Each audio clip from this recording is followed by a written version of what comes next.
So example number 3. In example number 3, we've got a box which is 250 kilograms, and we're told that it slides across the floor with a velocity of 1 meters per second. That should be just meters per second left, and the coefficient of friction is 0.2. A person sees the box sliding. In an attempt to stop it, they push the box with a force of 140 newtons right. So let's write down our givens here. So I'm just going to write in given. We were given the mass is 250 kilograms. We also have the fact that it begins with a velocity of 1.0 meters per second. And we're going to talk about the fact that it's going left. At this point, remember, it's always a good idea to set up our coordinate system and determine which one is which one's going to be positive, which one's going to be negative. We will put to the left as positive and upwards as positive. So very good idea. From this point forward, we know what's positive and what's not. So if it's moving left, this would mean that V1 is positive. The kinetic coefficient of kinetic friction is equal to 0.20. And then after some time, that person tries to stop the box, so applies an actual force, which is equal to 140 newtons right. And because we said to the right was negative, we're going to have to put in a negative sign there. So we'll come back to that, but very important that you're doing that because we're talking about vector quantities, of course. And the question is, how far does the box travel before coming to rest? So what we require is that delta D or delta dx. We don't know what it is, so we're going to try and figure that out. Okay, so strategies for doing this. We got to step back and think about what we already know. One of the things in dynamics questions that we can do to help us out here is to create an FBD of this scenario. So we have our FBD here. So we're going to look at the forces acting on the box. Of course, we have Fg and we have Fn. It's a flat surface, so in those cases those would be equal, provided there's no acceleration in the vertical direction. We also know that there is a force which is acting, a kinetic friction force, FFK, let's call it, which is actually acting this way.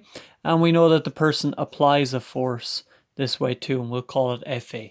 So we don't really know the relative sizes of the arrows yet, but just to give us an idea, there's two forces which combine moving to the right, which will combine to slow this object down.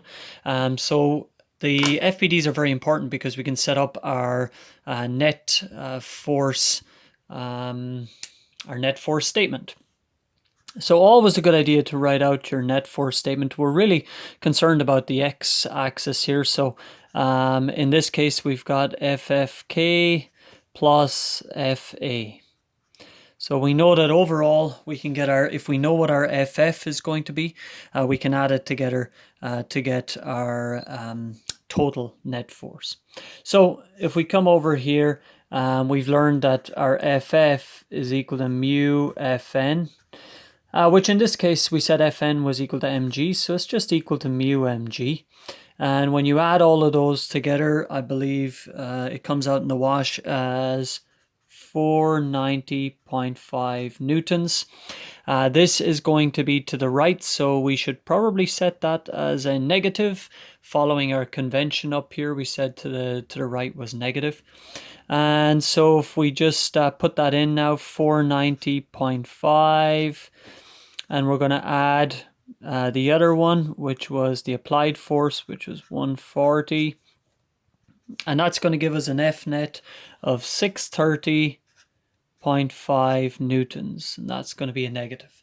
So we now know what our net force is. So that's great. From net force, of course, the next step, one of the things that we can do here is to figure out what our acceleration is. Because we know that that F net is also equal to ma, and therefore the A is equal to our F net over m. So 630.5 divided by our m value, which gives us an acceleration value of 2.522 meters per second. And that's going to be squared. That is to the right. We show that by the negative. Questions about significant digits. For now, just leave in, leave your 4 significant digits. That can always be altered later, and we'll follow good significant digit guidelines later on. So that's the acceleration of the box. That's not what we're asked for, of course. We're asked how far does the box travel before coming to rest. Now, in order to do that, we're going to have to figure out a couple of things as well. We're going to have to look at the kinematics involved. So we know what it's accelerating like, and we're just going to pause and we're going to ask ourselves, well, what else do we know kinematics wise? Well, we know the initial velocity, that is a positive, is moving to the left. We also know the final velocity because it comes to rest, so that's equal to 0. And we've just figured out what the acceleration is. So we have enough, we have all that we need here to get what we need, right? So we're going to use, you can maybe pause the video and think about which one we would use. If you said that we would use this one here, you'd be correct. We need. Those are the 4 the 4 variables in that scenario. Of course, we know that we can rearrange here to get delta D is equal to V2 squared minus V1 squared all over 2A. And when we do that, we're going to get of course, V1 squared is going to be 1. 1 squared is still 1. We're going to have a negative here. We're going to have a negative here. And that's going to give us a delta D, which is in the positive, which is what we would expect because going to the left is a positive, and we'd already set that, and it will move to the left.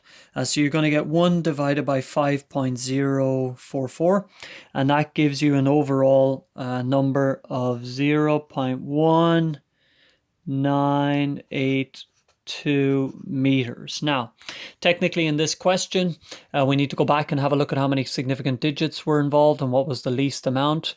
The beginning velocity was in 2 significant digits. So we are going to have to maybe change this and write out our statement. And we're going to say the box traveled